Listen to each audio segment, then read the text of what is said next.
साथियों, आप क्रोनोलॉजी समझिए। और आज ये बात देश के भविष्य की बात है, इसलिए इस क्रोनोलॉजी को समझना बहुत जरूरी है।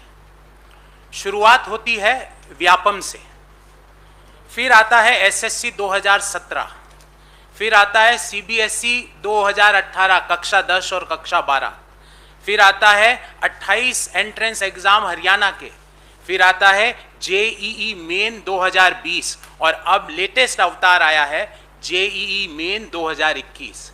इन सब परीक्षाओं में क्या चीज कॉमन है? एक ही चीज कॉमन है, देश के भविष्य के साथ, देश के छात्रों के साथ खिलवाड़ हुआ है इन सारी परीक्षाओं में। और महत्वपूर्ण विषय उठाना चाहते हैं, इन सारे परीक्षाओं के लिए दोषी कौन है?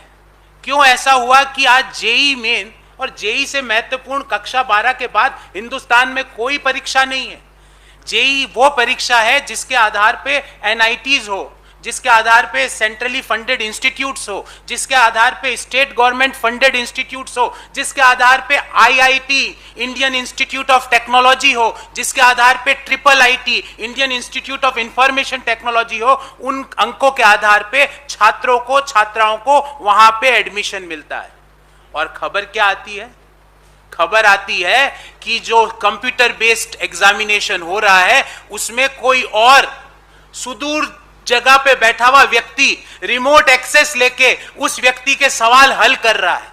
अब आप बताइए, कक्षा 12 का छात्र, जो मुझे ऐसा लगता है क्योंकि मैंने भी इस परीक्षा को बहुत नजदीक से देखा है, कम से कम 2 से 3 साल तक वो 10-10, 12-12 घंटे तैयारी करता है। जब उसको ये पता चलता है कि कोई और किसी व्यक्ति के सवाल हल कर रहा है, उसकी सीट जो थी वो कोई और लेके जा रहा है, तो उस पे क्या होती होगी? Paper leak government, paper leak government is answerable to every youth of our country, because you are taking that youth seat, you are taking that deserving candidate seat, you are giving that seat to someone else, and this point is important। ये बात आज इसलिए भी महत्वपूर्ण हो जाती है कि अगस्त 2021 में जो रोजगार बेरोजगारी का आंकड़ा आया सीएमआई के द्वारा, उसमें 8.32%, 8.32% इज द अनएम्प्लॉयमेंट रेट, और एक माह में 15 लाख लोगों ने अपना रोजगार गंवाया। रोजगार आप देते नहीं, परीक्षाएं आप पेपर लीक, आपसे, आपका तो इतिहास है व्यापम में क्या हुआ पूरे देश ने देखा। आज तक लोगों की कितने लोगों की जान गई, व्यापम में क्या हुआ सबको पता, आपका इतिहास है। जो बात 2020 जेईई मेन में असम में एक बच्चे की जगह किसी दूसरे बच्चे ने परीक्षा दे दी थी, वो याद होगा आपको, एक बड़ा स्कैंडल हुआ था 2020 में। अब 2021 में क्या हो रहा है कि आप परीक्षा में व्यक्ति बैठा है पर कोई और उसकी जगह परीक्षा दे रहा है। ये क्रोनोलॉजी आज आपको और हमको और देश को समझने की जरूरत है। पहले मैं आगे बढ़ूं, इससे पहले आपको इसका एक पूरा वृहद दृष्टिकोण देना चाहता हूं। National testing agency, NTA, national testing agency Bharat सरकार के डायरेक्ट कंट्रोल में काम करने वाली एक बॉडी है, जिसका निर्माण नवंबर 2017 में कैबिनेट के अप्रूवल के बाद हुआ। और उसको क्या दायित्व दिया गया कि देश के 12 बड़े एंट्रेंस एग्जाम वो कंडक्ट कराए। और उसकी टेस्टिंग एजेंसी में क्या हुआ था पिछली साल आसाम में एक बच्चा टॉप कर जाता है और बड़ा स्कैंडल हुआ था, आप लोगों को याद होगा। पता चला उसकी जगह किसी और ने परीक्षा दे दी।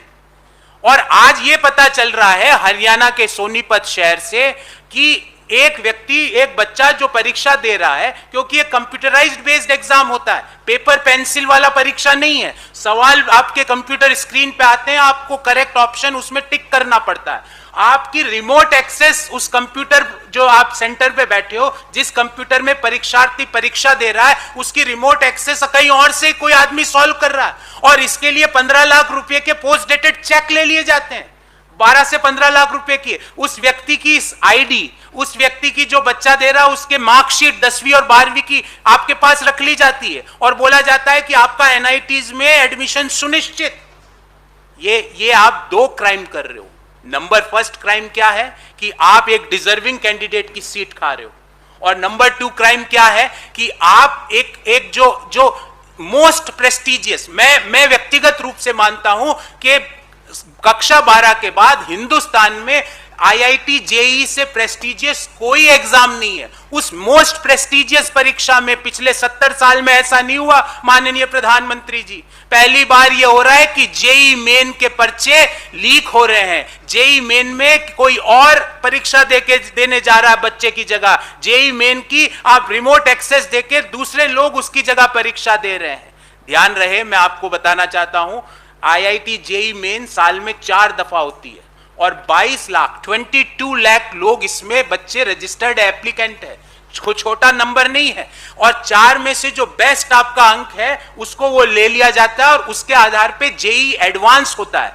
जेईई एडवांस के आधार पे फाइनल मेरिट लिस्ट बनती है सिर्फ आईआईटी की। पर जेईई मेन जिसकी हम बात कर रहे हैं वो एनआईटीज के लिए वो फाइनल है, वो स्टेट फंडेड इंस्टीट्यूट्स के लिए वो फाइनल है, वो सेंट्रली स्पॉन्सर्ड एजुकेशनल इंस्टीट्यूट्स के लिए फाइनल है। मतलब आपको एनआईटी जयपुर या एनआईटी जमशेदपुर में अगर एडमिशन चाहिए तो वो जेईई मेन के आधार पे ही होता है और जेईई मेन के आधार पे ही जेईई एडवांस का मेरिट लिस्ट आती है और जेईई एडवांस के आधार पे आईआईटी का एडमिशन होता है। जो परीक्षा 26 अगस्त, 27 अगस्त, 31 अगस्त, 1 सितंबर और 2 सितंबर को जेईई मेन की परीक्षा संपन्न हुई, उसमें पाया गया कि एक कंपनी, और उस कंपनी का नाम भी मैं आपको बताना चाहूंगा, उस कंपनी का नाम है मैं आपको बताता हूं, उस एक कंपनी के एफिनिटी एजुकेशन प्राइवेट लिमिटेड, उसके डायरेक्टर, उसके एम्प्लॉइज क्या कर रहे थे ये लोग काम?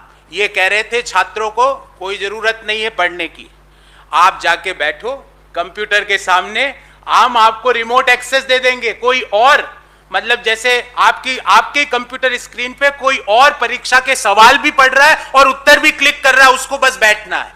ये मामला सामने आता है तो क्या पूरी परीक्षा प्रणाली पर एक सवाल चिन्ह उत्पन्न नहीं हो जाता? और जब जेईई मेन में ये हुआ है तो जब एनटीए नेशनल टेस्टिंग एजेंसी 12 और परीक्षाएं लेती है उसमें नहीं हुआ होगा, इस बात की क्या गारंटी है? आज ये मामला सामने आया, पिछली साल नहीं हुआ होगा उसकी क्या गारंटी है? उसके पिछली साल नहीं हुआ होगा उसकी क्या गारंटी है? और रेस्पॉन्सिबिलिटी किसकी है? आप अपनी जिम्मेवारी से नहीं भाग सकते। नेशनल टेस्टिंग एजेंसी का निर्माण इस तरह की परीक्षाओं को कंडक्ट करने के लिए एमएचआरडी द्वारा किया गया था, तो क्या एनटीए जिम्मेवार नहीं है? इस बाबत हमारे 5 प्रश्न और 5 डिमांड्स हैं। हाउ, कैसे एक स्टूडेंट को एंश्योर किया जाए कि वो जो परीक्षा दे रहा है वो बिना मैनिपुलेशन के हैं, वो बिना किसी फ्रॉड के हैं, कैसे उसमें वो फीलिंग को रिस्टोर किया जाए? सरकार इसका जवाब दे। हमारा दूसरा सवाल है, जब most prestigious exam like JEE joint entrance exam for IITs and NITs में जब इस तरह की बातें आ रही है तो हम भविष्य के किस तरह के प्रोफेशनल देश को देना चाहते हैं? हमारा तीसरा सवाल है कि एजुकेशन मिनिस्ट्री, एनटीए अपना पल्ला नहीं झाड़ सकती कि हमारा कोई दोष नहीं है। पिछली साल इसी तरह की घटना आसाम में हुई, आसाम का एक टॉपर बना, आपने उसके बाद क्या किया? हम इसके लिए एनटीए और एजुकेशन मिनिस्टर और एजुकेशन मिनिस्ट्री को डायरेक्टली जवाबदेह मानते हैं।